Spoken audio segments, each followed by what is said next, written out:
Birleşken Devletler Teşkilatı Kişilik Hukuk Ali Komissarlığı Şarkı Türkistan'ın kişilik hukuk ahvali to'g'risidagi uzunga so'zilgan dokladını e'lon qildi.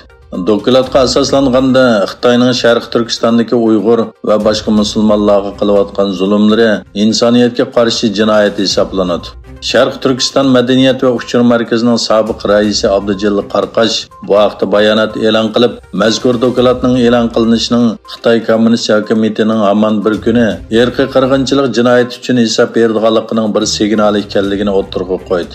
Abdujalla apandi bu dokladda Xitoyning Uyg'urlarga qilayotgan zulmlarining rasmiy shaklda o'tirg'a qo'yilganligini aytdi hamda irqiy qirg'inchilikni to'xtatish uchun dunyoviy harakat qo'llanadigan payt kelganligini ta'kidladi.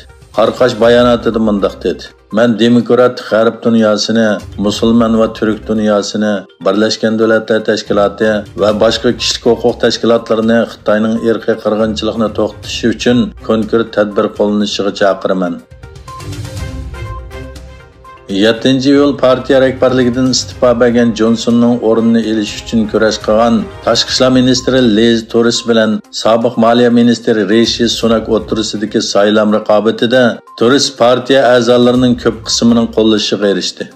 İki farzandining onasi bo'lgan Truss yangi bosh ministr bo'lib saylandi hamda Margaret Thatcher va Theresa May'dan keyin Angliyaning 3-ayol bosh ministri bo'ldi.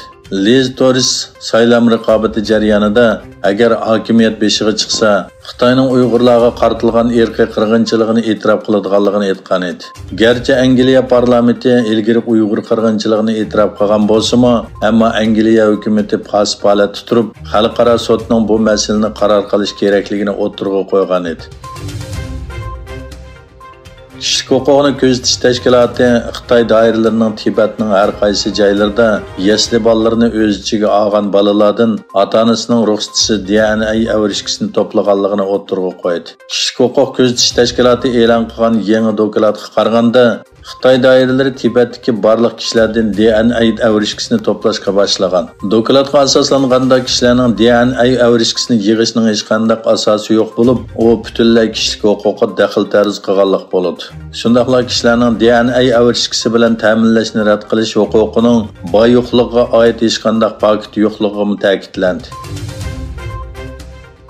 Xitoyning Sichuan o'lkasida yuz bergan 6,6 bal yer tavrashda o'lganlar soni oshmoqda. Ma'lum bo'lishicha, Xitoy yer tavrash markazi 6,8 deb e'lon qilgan yer tavrashda 46 odam hayotidan ayrilgan, 50 odam yaralangan.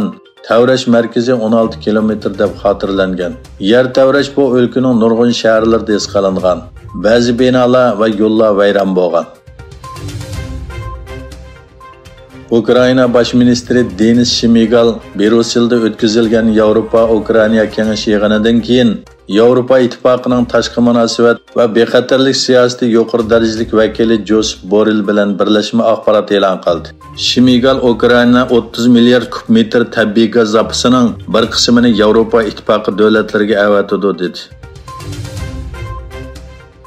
Rossiya Tashqi ishlar ministrligining xabar qilishicha, Amerika savdo ministri Gina Raimondo, Hollywood artistlari Shinpin va Benjamin Edward Mera Shetildir qatorliq 25 Amerika fuqarosiga jazo yurgizilgan. Eng yangi uchurlardan ma'lum bo'lishicha, Qozog'iston 2022-yili 1-oydan 7-oygacha Yevropaga 371 million 800 ming dollarlik ko'mir eksport qilgan.